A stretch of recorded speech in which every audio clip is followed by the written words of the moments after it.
Let me ask you something. Have you ever felt a sense of pride when that impressive savings account balance popped up on your banking app, watching the numbers steadily climb, thinking you are finally ahead? What if I told you that being proud of that fat savings account could actually be silently costing you hundreds, even thousands of dollars every single year without you touching a dime? According to the Federal Reserve, inflation targets are set at 2%. But the average savings account barely scrapes 0.5% in interest. If you're convinced that a big pile of cash is financial security, you might be falling into the number one money trap, hurting more than 60% of diligent savers today. So what's the real cost of that comfort? And how much is too much cash to keep parked? Stay tuned, because I'll break down the exact dollar amount that actually makes you safer in the long run. Show you a side-by-side calculation of the wealth you're losing while you sleep, and share a simple 3-step system you can use to protect your future, starting this week. Welcome to Money Masters. If you're ready to stop letting inflation nibble away at your savings while you chase peace of mind, make sure to hit that subscribe button right now. I'm John, and over the next few minutes, we're about to flip the script on one of the oldest lies in personal finance: that more cash in your bank equals more real security. Let's officially kick off Chapter 1. The hidden cost of big savings. Here's the uncomfortable truth most banks don't want you to know. Every single day, your cash sits in a regular savings account. It's quietly surrendering value to inflation. Say you've been faithfully saving, watching your balance rise, feeling like you're winning the money game. But behind the scenes, inflation, currently targeted at 2% by the Federal Reserve, acts as a slow but relentless leak in your financial tire. Think about this. If you have $10,000 in a typical savings account, earning 0.5% interest, and inflation ticks along at 2%, your real value shrinks by 1.5% every year in just 12 months. Your $10,000 has the buying power of about $9,850. Multiply that effect over years, and there's a true risk. Your cautious approach could be stealing thousands from your future self. Case in point, remember when a Chipotle burrito cost $8, now it's closer to $12. Or take cars. According to Kelley Blue Book, the median price for a new car leaped from $38,000 to $48,000 in recent years. Add in rising housing, energy, healthcare, and groceries. It's easy to see your dollars just don't buy what they used to. Drop a money bag emoji in the comments if you've noticed your favorite treats or necessities creeping up in price lately. Let's see who else feels this inflation pain. But here's where we get specific.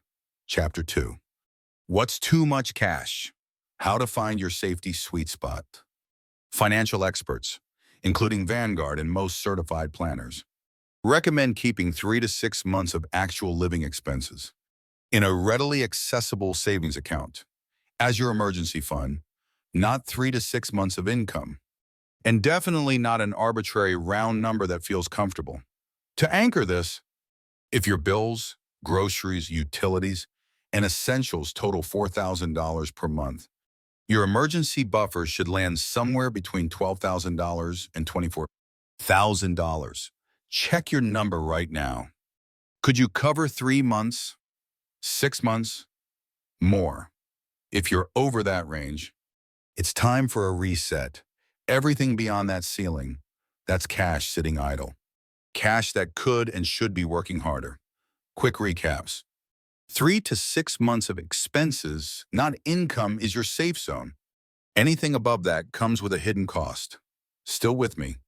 Because next up, Chapter 3. The myth of safety and the opportunity cost trap. Most savers make 2 classic mistakes here. First, they build their emergency funds off income, not expenses, and pad it way beyond 6 months just in case, believing more cash equals more security. Second, they ignore opportunity cost. Let's make this real with numbers. Imagine you're sitting on $50,000 in your bank account, but only $20,000 needed for emergencies. That extra $30,000 left in a savings account at 0.5%, becomes about $31,000 after 10 years. But if you invested it in a simple, diversified portfolio, earning a 7% average annual return, it could double to over $60,000 over the same decade. That's a near $30,000 difference. Money simply evaporated by letting fear override financial math. Here's the calculation. Future value equals principal times open parenthesis, 1 plus r close parenthesis to the power of n. So $30,000 times 1.07 to the 10th power equals $59,026 and change. Meanwhile, your savings account at 0.5% just inches along to $31,538. Just pause for a second. What could you do with nearly $30,000 more in 10 years? Comment your honest reaction below, or tag a friend who thinks more cash is always better. I want to hear how your community feels about this. But don't get me wrong. Investing isn't a magic bullet. Crashes happen. The S&P 500, per Morningstar, dropped 37% in 2008. And even during the COVID-19 panic in 2020, the market saw sharp swings. Yet, investors who stayed the course often saw extraordinary gains. For example, from October 2023 to recent months, the S&P 500 returned a jaw-dropping 15%. Past performance does not guarantee future results. This is educational content, not individualized investment advice, and historical numbers like this are illustrations, not predictions, which brings me to Chapter 4. Your number isn't my number. Tailoring cash to reality. What's excess isn't about reaching some guru's magic dollar. It's about your personal mix of risk, income, and goals. A 25-year-old with no dependents and a steady job, 3 months' expenses may be perfect. A 52-year-old with a mortgage and children, 6 months is prudent. Don't confuse financial anxiety with real security. True security is about what you actually need, not what feels safe in theory. Here's something that's rarely discussed: the psychological comfort of cash. Most people keep too much in savings because seeing a big number feels good. It's about control, not calculation, but that emotional comfort is expensive. While your balance sits still, inflation chews away at its power, and opportunity cost swallows future growth. Meanwhile, banks are loving you for this. Well, they're lending out your deposits, your safety money, at loan rates many times higher, building their fortunes on your caution. That's why you keep hearing cash is king in bank adverts. It's great for them, not for you. Every dollar you oversave is a dollar you're giving away to inflation. Forever. Got a friend obsessed with their bank balance? Tag them now. It's time we rewired how our community thinks about saving. Now, you might wonder, what do the wealthy actually do? They treat cash as a tool, not a trophy. They keep enough cash for true emergencies and to pounce on opportunities, but move everything else into assets working for them. It's not about hoarding.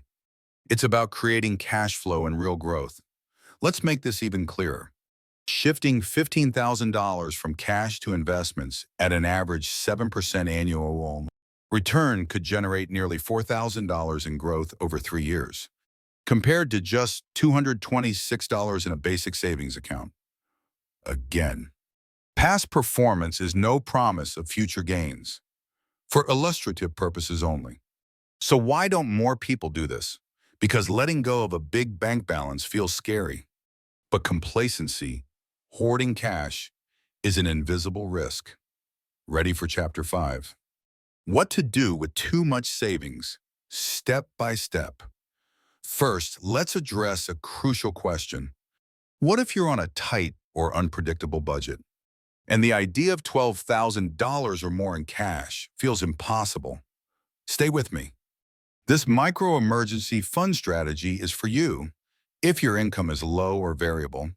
Start with just $500 for true essentials: small car repairs, a medical copay, a broken phone. Once you hit $500, Aim for $1,000. Then $2,000, scaling toward a full 3 to 6 months as your situation improves. Use a high-yield online savings account to maximize every dollar. Ally, Marcus, and Capital One frequently offer above-average annual percentage yields. If you're worried about investing, start tiny. Take any cash above your safety minimum and split it. Try putting 25% of it into a simple index fund. For example, through Vanguard, Fidelity, or Schwab. Not ready?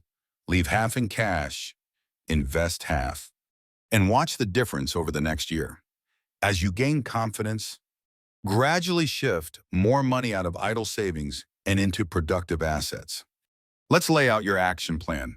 1. Calculate your true monthly living expenses, rent or mortgage, utilities, food, insurance, minimum loan payments, the works. 2. Multiply that by 6. That's your emergency max. 3. If you're over. The rest is working too little. 4. Create a step-by-step transfer plan. Every month for the next 4 months, move 25% of your excess cash into investments. Using a platform like Vanguard or Schwab, this dollar-cost averaging hedges against market timing risk. 5. If you're planning a big purchase in the next year or so, like a house down payment or new car, keep that cash in a high-yield savings or a short-term certificate of deposit, not the market. For anything farther out, 3 years or more, consider investing for better growth. Don't put off getting started just because you want the perfect plan. Inflation never pauses, and neither should your money. Still feeling anxious about watching your savings drop? That cash withdrawal syndrome is totally normal, and actually a sign you're pushing past old habits that were costing you. Within a year, you'll likely find your day-to-day anxiety drops, and your mindset shifts from cash hoarder to wealth builder. Still with me? Let's check in. Has this changed how you think about your money? About what security really means? Drop your biggest aha moment in the comments, or share how much you keep in cash today versus investments. I read everyone and feature top stories in future videos. Now, let's level with real emergencies. The truth, stat after stat, in my own Money Masters community surveys, show that very few people ever need their entire emergency fund at once. Most emergencies are actually manageable. A $1,500 car repair, or a few thousand for a surprise medical bill. Job loss is scary, but severance and unemployment benefits mean you rarely need to instantly pull out 6 months of expenses. Plus, you're allowed to sell investments or use a line of credit if you really need it. Don't fall into the trap of preparing for the rarest doomsday scenario. Prepare for real life. Not fear fantasy, quick micro action. Screenshot the checklist you see on screen right now, or download my free emergency fund calculator link below to know your exact safe minimum. Personalized to your life, not some blogger's rule of thumb. All of this boils down to a simple shift. Stop making your bank rich off your fear and start building real wealth for yourself. Remember, investing involves risk. Past performance is never a guarantee. This content is for education, not personal advice, but decades of data from Vanguard to JP Morgan's annual reports show that those who deploy cash strategically usually come out far ahead. To recap, keep 3 to 6 months of true expenses in your bank account. Anything above that, put it to work. Use the resources below. My emergency fund calculator, my safe starter portfolio guide, and join the Money Masters community to share your journey. Next, subscribe and turn on notifications. In my next video, I'll break down the best index funds for beginners with real historical returns and a clear risk breakdown so you're never left guessing again.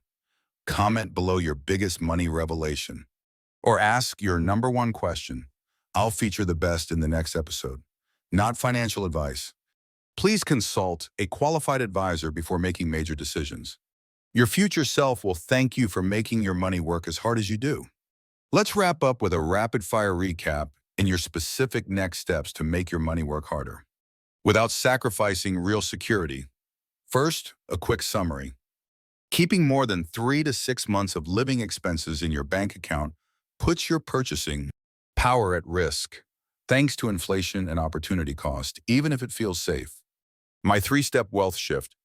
1. Calculate your actual monthly expenses. 2. Set your 3 to 6 months emergency buffer. 3. Take any extra cash above that and, using a dollar-cost averaging strategy, transition it into investments or productive assets over several months. Practical to-do list. Today, log into your bank app and bust out that calculator. Tally your real expenses and see exactly where your emergency fund stands. This week, check out a high-yield savings account for your buffer and begin planning your first cash transfer to a simple index fund. Download and use my free emergency fund calculator below to get a personalized number. Over the next 6 to 12 months, monitor how shrinking your idle cash and increasing your investments changes your net worth and your mindset. You'll begin to see compound growth, lower anxiety, and a new sense of financial direction. If you implement this system, most viewers see a noticeably higher net worth in 6 to 12 months. But expect the biggest transformation in how you think about risk, stability, and building wealth for life. Here's what to do now. Tier 1. Drop your current cash to investment ratio in the comments so we can crowdsource best practices. Tier 2. Tag a friend whose emergency fund is bigger than yours. Or download the emergency fund calculator for a totally personalized action plan. Tier 3. Subscribe and turn on notifications for Money Masters. My next episode breaks down the best beginner index funds with side-by-side risk analysis. Don't miss it. Remember, this is not financial advice, and past performance never guarantees future results. Every situation is unique.